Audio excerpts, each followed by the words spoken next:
حامدم و مسلین خواتین و حضرات، السلام علیکم ورحمۃ اللہ وبرکاتہ۔ آپ جانتے ہیں کہ مولانا روم صاحب رحمۃ اللہ علیہ کی مثنوی شریف کا درس مبارک جاری ہے۔ آج جو وزیر نے اپنے متابعین اور مریدوں کو نا امید کیا اور خلوت نشینی کو نہ چھوڑنے کا عہد کیا، اس کے بارے میں ذکر کیا جا رہا ہے۔ نومید کردن وزیر مریداں را در نقد خلوت۔ اس نے کہا میں کسی صورت میں خلوت کو نہیں چھوڑ سکتا، تو خلوت نہ چھوڑنے کی وجوہات کیا ہیں، اسباب کیا ہیں اور اس کی بنیادی وجہ کیا ہے۔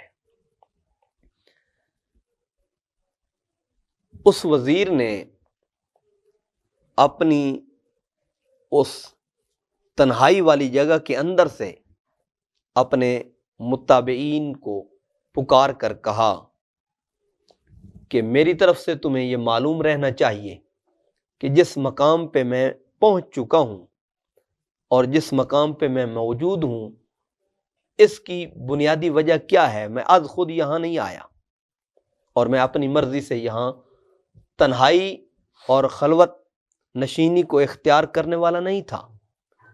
میرے لیے اس خلوت اور تنہائی کو اختیار کرنے کا جو حکم تھا وہ کس کی جانب سے ہے اور کیوں ہے، اس کو ذکر کرتے ہوئے وہ کہتا ہے کہ مرا عیسیٰ چنی پیغام کرد، کز ہما یاراں و خیشاں باش فرد۔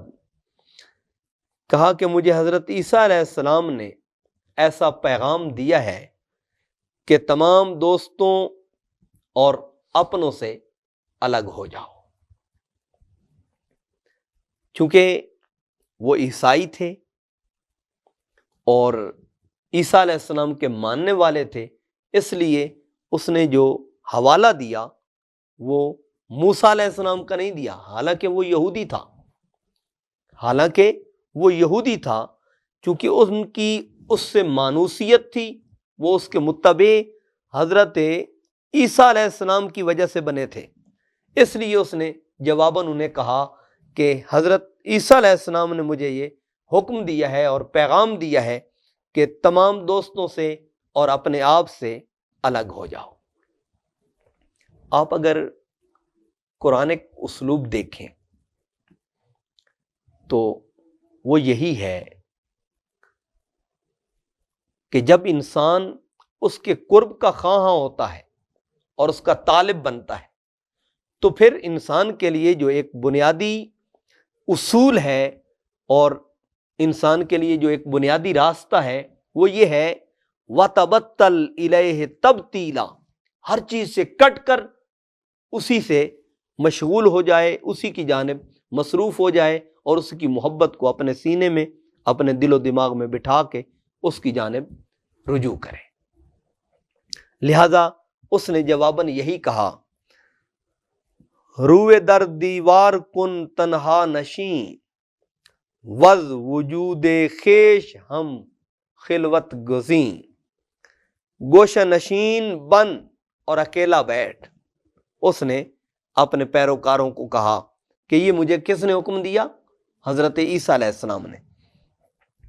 تنہا نشین، اور اب اکیلے ہو جاؤ۔ کن فردا ان اللہ وحد فی السماء، کہ زمین میں اکیلے رہا کرو، خدا بھی آسمان میں اکیلا ہے۔ اور جب انسان اللہ تعالیٰ کی اس صفت سے متصف ہوتا ہے تو پھر اپنے وجود کی نفی کرتا ہے، اپنے تن کی نفی کرتا ہے، اپنے من کی نفی کرتا ہے، اپنے ہونے کی نفی کرتا ہے، اپنی موجودگی کی نفی کرتا ہے۔ اور آپ جو پچھلے درس میں عنوان دیکھ چکے ہیں، وہ عنوان یہی ہے، انہوں نے کہا تھا کہ ہمارے اندر تو ہمارا کچھ بھی نہیں۔ تو گویا یہ تربیت کا فیض ہوتا ہے۔ یہ جو میں ہوتی ہے یہ اس بات پر دلالت کرتی ہے کہ اس کی تربیت نہیں ہوئی۔ یہ جو انا اس بات پر دلالت کرتا ہے کہ یہ اس کی تربیت کو اس کے باطن کو، اس کے قلب ابھی وہ ہدایت نہیں ملی، ابھی وہ تنویر نہیں ملی، ابھی وہ روشنی نہیں ملی، ابھی وہ نور نہیں ملا، جس کے نتیجے میں یہ اپنی میں کو اجاگر کر رہا ہے۔ اور جب انسان تربیت کے اس عملی میدان میں اترتا ہے اور لا الہ سب سے پہلے نفی بھی اسی بات کی کرتا ہے، اور آپ اگر دین کا آغاز دیکھیں تو دین کا آغاز نفی سے شروع ہوتا ہے، دین کا آغاز نفی سے شروع ہوتا ہے، لا الہ کوئی معبود نہیں الا اللہ، اللہ کے سوا۔ تو اس کا مطلب ہے پہلے نفی ہے پھر اثبات ہے۔ اسی لیے تو حضرت سلطان باؤ صاحب رحمۃ اللہ علیہ فرماتے ہیں، الف اللہ چمبیدی بوٹی مرشد من میرے وچ لائی ہوں۔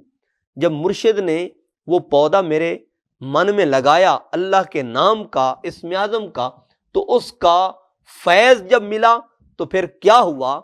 فرمایا کلمے کا میں عملی مصداق بن گیا، نفی اسبات دا پانی ملیا ہر رگے ہر جائی ہوں۔ تو نفی سے اس کا آغاز ہے، اور جو اپنی نفی نہیں کرنا چاہتا اور جو اپنی نفی نہیں کرنا جانتا وہ اس کے اسبات کو نہیں پا سکتا، اس کے راز اور اس کے انوار کو نہیں پا سکتا۔ اس تک پہنچنے کے لیے اپنی نفی کرنی پڑتی ہے۔ اس لیے تو صوفیہ فرماتے ہیں موتو قبل ان تموتو، مرنے سے پہلے مر جاؤ۔ اور جو اپنے ہونے کا پتہ دے رہا ہوتا ہے اس کا مطلب ہے وہ خالی ہے، اور جو اپنی نفی کا ایڈریس دے رہا ہوتا ہے اس کا مطلب ہے وہ بھرا ہوا ہے، وہ خالی نہیں ہے۔ تو اگر آپ نے کسی کو چیک کرنا ہو یہ خالی ہے یا بھرا ہوا ہے تو آپ دیکھ سکتے ہیں، اگر وہ میں کو ظاہر کرتا ہے تو اس کا مطلب ہے وہ خالی ہے، اور اگر وہ میں کی نفی کرتا ہے اور اس کا اثبات کرتا ہے تو حقیقت بھی یہی ہے، یہ سب کچھ ہے بھی اسی کا۔ تو کہنے لگا روئے در دیوار کن تنہا نشیں، مجھے اس نے حکم دیا ہے کہ دیوار کی طرف منہ کر لے اور پیچھے مڑ کے نہ دیکھ، اور اکیلا ہو کے بیٹھ جا، اپنے وجود سے بھی تنہائی اختیار کر لے، اپنے آپ سے بھی الگ ہو جا۔ ایک جو صوفیاء کے ہاں تجرید اور تفرید کی اصطلاح استعمال ہوتی ہے۔ تجرید اور تفرید کا معنی کیا ہے؟ تجرید کا معنی ہے مخلوق سے الگ ہو جانا، اپنے آپ کو مخلوق سے جدا کر دینا اور مخلوق کو اپنے آپ سے الگ کر دینا۔ اور تفرید کا معنی ہے خود سے الگ ہو جانا، کہ تیرے اندر میں بھی نہ رہے، تیرے اندر میں کی بو بھی نہ رہے، فقط تو ہی تو رہے، تو پھر انسان جا کے کچھ پاتا ہے۔ بعد ازیں دستوری گفتار نیست، بعد ازیں با گفتگویم کار نیست۔ کہنے لگا اس کے بعد اب بات چیت کرنے کی کوئی اجازت اور کوئی حکم نہیں ہے، اور اس کے بعد بات چیت سے اب میرا کوئی واسطہ بھی نہیں ہے۔ سالک کے لیے یہی تو ہے، طالب کے لیے یہی تو ہے، جو حکم ملے وہی کرے، اپنی مرضی سے نہ کوئی فعل کرے، نہ کوئی عمل کرے، نہ گفتگو کرے، نہ کلام کرے، نہ بات کرے، نہ چیت کرے، بس اس کے لیے فقط یہی ہے کہ جس کا حکم ملے اس کا تابع فرمان رہے، اور یہی اس کی کامیابی کا راز ہے، اور یہی اس کے منزل مقصود پہ پہنچنے کا بنیادی ذریعہ ہے۔ پھر اس نے کہا الوداع دوستاں من مردام، رخت بر چارم فلک بر بردام۔ اے دوستو الوداع، اے دوستو الوداع، میں مردہ ہوں، آپ اب میرے قریب مت آؤ۔ جس طرح مردے کو قبر میں دفن کر کے، داخل کر کے سب چلے جاتے ہیں، کہا میں تمہارے لیے مر چکا ہوں۔ اور جو اس راستے کا راہی ہے، باتیں تو بڑی پیچیدہ ہیں، بڑے مراحل کے بعد یہ چیزیں آتی ہیں، لیکن یہ بات ذہن میں رہے کہ جو اس راستے کا راہی ہوتا ہے اس کا کچھ نہیں ہوتا، نہ اس کا کوئی رشتہ دار ہوتا ہے، نہ اس کی برادری ہوتی ہے، نہ اس کا بھائی ہوتا ہے، نہ دوست ہوتا ہے، اس کا کچھ بھی نہیں ہوتا۔ ہاں، جو اس نے رشتے دیے ہیں وہ اس کے ہوتے ہیں، اس کا اپنی خواہش کا کوئی رشتہ نہیں ہوتا۔ ایک درویش نے ایک جگہ پہ اپنے دوست کے لیے کھانا بھیجا. کیا بھیجا؟ کھانا بھیجا اور کہا کہ یہ میرے دوست کو میری طرف سے کھانا پیش کرو، دعوت ہے ان کی. دعوت کا مطلب انہوں نے کچھ کھانے کے لیے ساز و سامان ان کے پاس بھیجا. اب جس کو انہوں نے دے کے بھیجا وہ ان کی صحبت میں کچھ ٹائم گزار چکا تھا. تو اس نے کہا میں نے جہاں جانا ہے وہاں دریا کو اور پانی کو عبور کرنا پڑتا ہے، تو ابھی تو کشتی کا کوئی بندوبست ہی نہیں ہے، تو میں کیسے جاؤں گا؟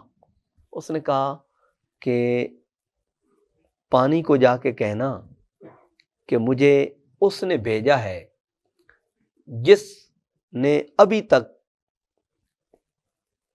اپنی بیوی کی قربت تک اختیار نہیں کی. اس نے ذہن میں تھوڑا سا سوچا تو صحیح، لیکن اس نے کہا کہ چلو جاتا ہوں، کیونکہ وہ اس کی صحبت میں اس کی رفاقت میں کچھ ٹائم گزار چکا تھا. وہ گیا، اس نے دریا سے کہا کہ مجھے اس نے بھیجا ہے کہ جس نے اپنی بیوی کی قربت تک اختیار نہیں کی. دریا نے راستہ دے دیا، لیکن وہ سوچتا جا رہا تھا کہ ان کے بیٹے ہیں، ان کی اولاد ہے، ان کی بیوی ہے، بچے ہیں.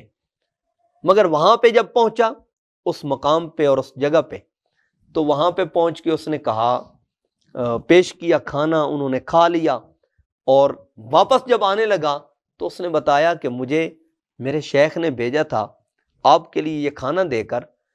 اس وقت تو انہوں نے کہا تھا کہ کہنا کہ مجھے اس نے بھیجا ہے جس کے بچے بھی نہیں اور بیوی بھی نہیں.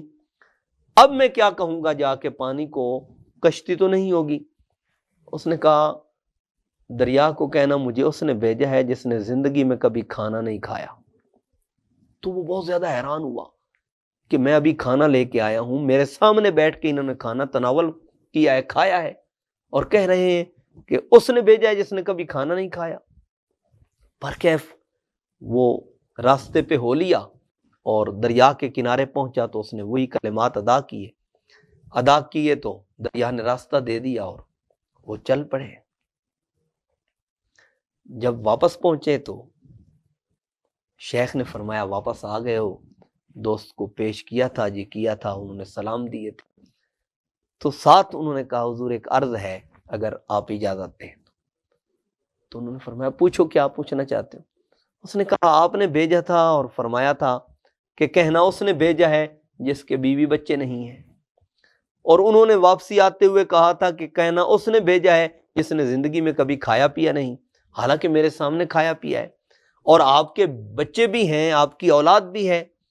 تو اس کا مطلب میں نہیں سمجھا، اس حقیقت کو میں نہیں سمجھا. تو انہوں نے فرمایا بیٹا بات یہ ہے کہ جو اللہ والا ہوتا ہے وہ اپنی مرضی، اپنی خواہش، اپنی تمنا اور اپنی چاہت اور نفس کی خواہش کی تکمیل کے لیے نہیں کرتا،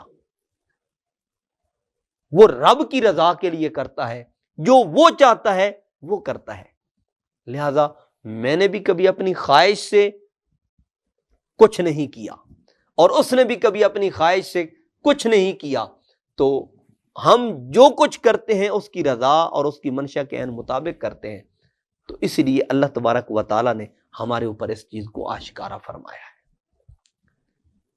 تو جو خدا کا ہو جاتا ہے، من کان للہ کان اللہ لہ، پھر اللہ اس کا ہو جاتا ہے. من لہ المولا فلہ الکل، اور جس کا خدا ہو جائے پھر کائنات اس کی ہو جاتی ہے. پھر اگر ایک چٹھی بھی لکھی جائے دریا کو تو دریا اپنی سطح سے پہلے والی سطح سے بلند ہو کے بہتا ہے. پھر بادل کو حکم دیا جائے تو وہ حکم پہ چلتا ہے، پہاڑوں کو حکم دیا جائے تو وہ اس کے حکم پہ چلتے ہیں، دریاؤں کو حکم دیا جائے تو وہ اس کے حکم پہ چلتے ہیں، جانوروں کو کہا جائے تو وہ اس کے حکم پہ چلتے ہیں. پھر کائنات کی ہر چیز اس کے تابع فرمان ہو جاتی ہے. پہلوے عیسیٰ نشینم باد ازیں بر فراز آسماں چارمی، تو یہاں ایک سبق دیا، کہا جب میں مردہ ہوا، اس دنیا سے میں کوچ کر گیا، تو اس کے نتیجے میں کیا ہوا کہ میں چوتھے آسمان پہ جا پہنچا۔ کہاں پہنچا؟ عیسیٰ علیہ السلام کے پہلو میں۔